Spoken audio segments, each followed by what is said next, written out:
Baron listened to us. She could no longer deny that this infiltrator was a real threat. She decided to take everyone in, on her terms. The shelter was on high alert, but thanks to the intel I gathered in Pasadena, we slowed the advance of the Annihilation Line and gained some time. Just enough to start preparing the counterattack.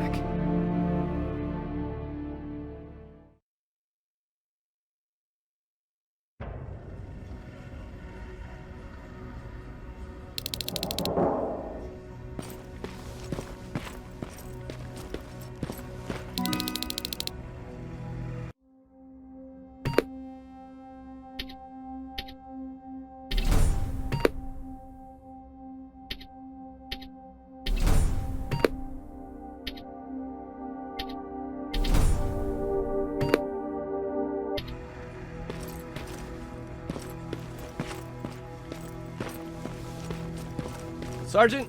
At ease.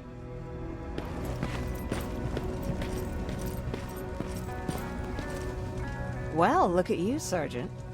When you helped us in Pasadena the other day, I was trying really hard not to panic because you were only a private. Sorry for underestimating you. I guess I should salute or something? How's Patrick? Every day a little better. Aaron says he'll be back on his feet in no time. She's done a great job with him. I wish I could repay her somehow. It just doesn't seem that she needs anything. Getting ready for another scavenging run? No, I just came out here to catch my breath. Baron is giving us the entire evening off, believe it or not. Doesn't sound like her. I need to report to Baron.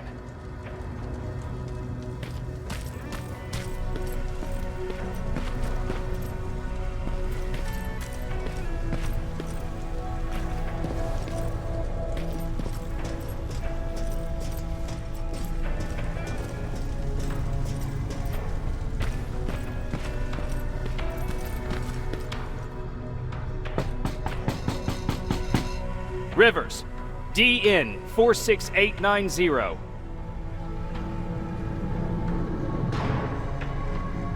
The commander is expecting you in the control room, Sergeant.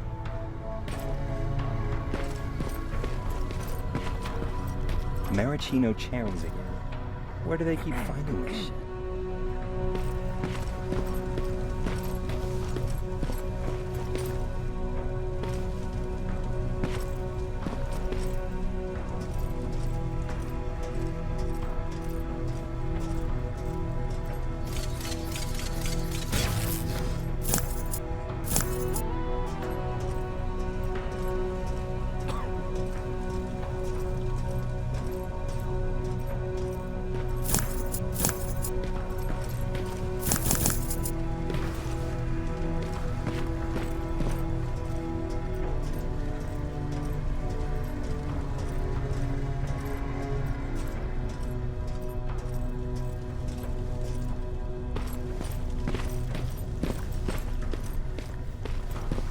I don't get it. How did they bring that buggy down here?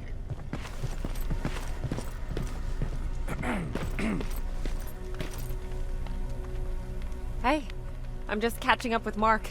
I'll get back to work in a couple of minutes. You won't tell, right?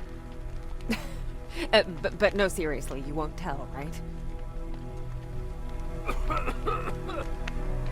I'm going out soon. I haven't made my daily quota yet. I still have 3 more rats to catch. If you see one, let me know, okay?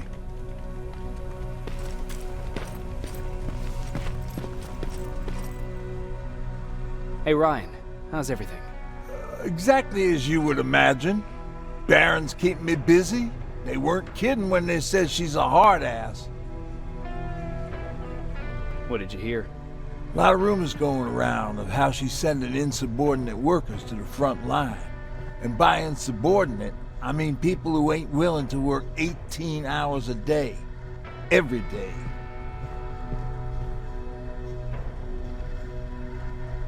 What happened after you started your camp? Honestly, not that much. At least not in the beginning.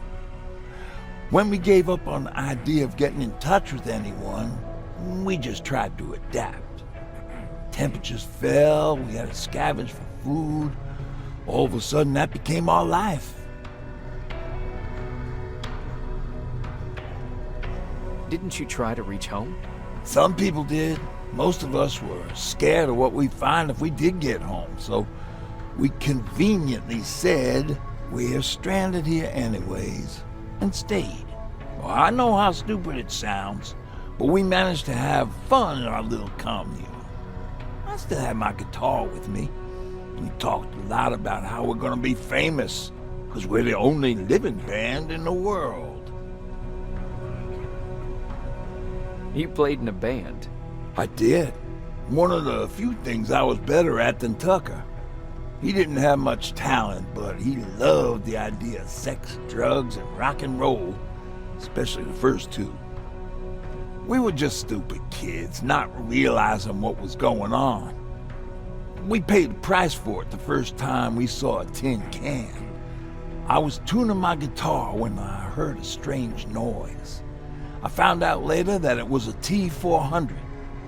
Must have heard me play. It didn't even have the decency to look scary. Maybe if it did, we wouldn't have just stood there when it started firing. What did you do? I froze. I didn't run to help. I didn't scream. I didn't even move. I just stood there, like a coward. A tin can got Tucker with a single bullet. Bam! Just like that. 7 other people died before we finally destroyed that thing. Ironically enough, I was the one who delivered the final blow. Safe to say, it was the beginning of a new era.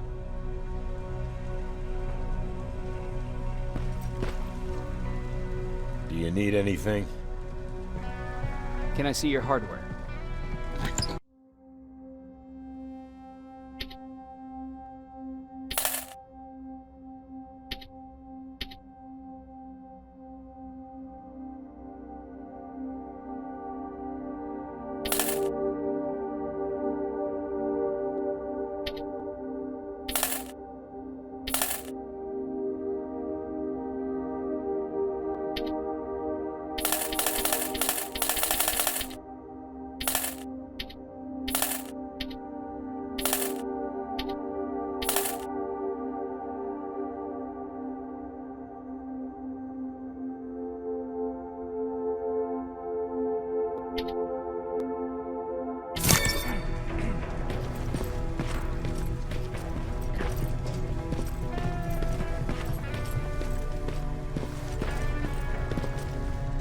Are you all right?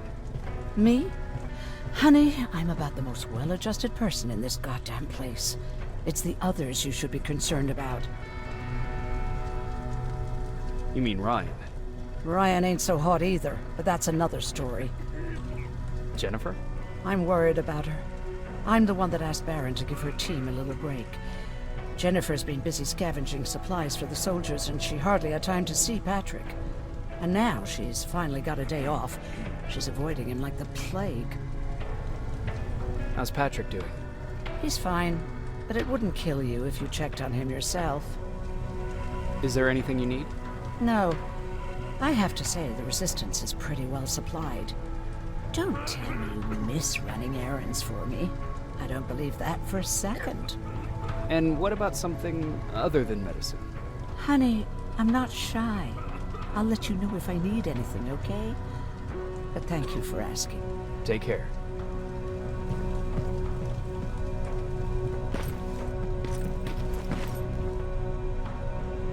How are you doing? Good.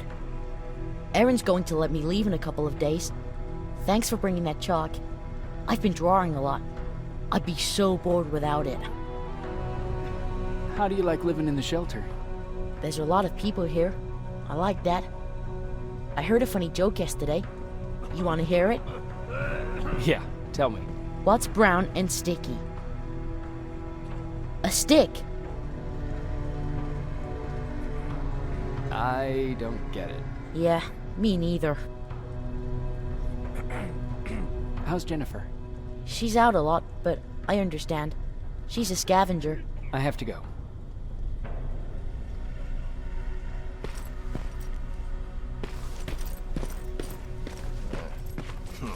Alvin lost his spider scout again. Man, I saw it crawling through the shelter earlier.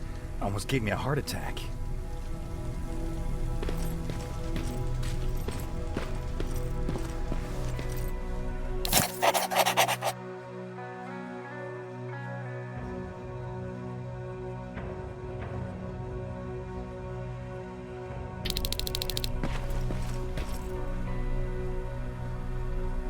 You wanted to see me? You're finally here. Good.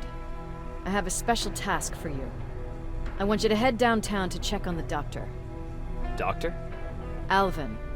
He's out there making sure that our defense systems are working properly. Ever since we went radio silent, I had a small team of trustworthy messengers maintaining communication between our outposts. They haven't returned, so I want you to go downtown and see why that happened. Could be nothing, but Connor doesn't want any hiccups while he's up there in North Division preparing the attack on Skynet's central core. Is there a problem with the radio? The Annihilation Line is within spitting distance of downtown. We suspect that Skynet will be intercepting all transmissions from that location. So for now, we're going radio silent. That's why I need you to go there personally. Central core? Skynet's main reactor, the source of all their power. We shut down the central core, we shut down Skynet.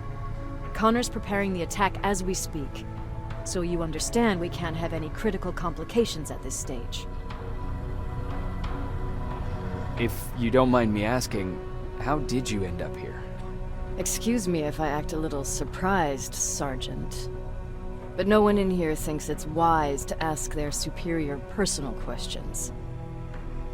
But since you did, I'll humor you. So, how did I get here? The same way you did. I was born, raised, and given a gun. We don't really have a say in what we do we? Or do I assume too much? Was it any different for you? Why do you fight, Sergeant? It's the right thing to do. There's nothing noble in what we do. Humans were fighting humans since the beginning of time. It just so happens that right now we have a common enemy. If it wasn't for the machines, we'd probably be fighting each other.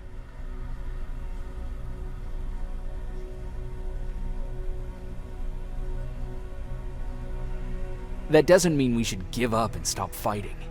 No, it doesn't. I'm just warning you. Don't hold your breath waiting for all this to be over. There will always be another war. Besides, I'm not a fighter. When I go out there in the middle of the night with my Westinghouse, I'm not looking for a fight. I look to seek and conquer. I'm not a fighter. I'm a bully. What's the difference? I don't treat them as equals.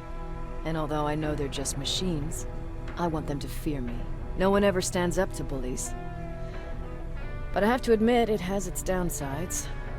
One of them being that no one ever asks me a personal question. At least not since Perry died. So congratulations, Rivers. Takes guts to stand up to a bully. I guess since your promotion, you got a little more cocky. Good for you.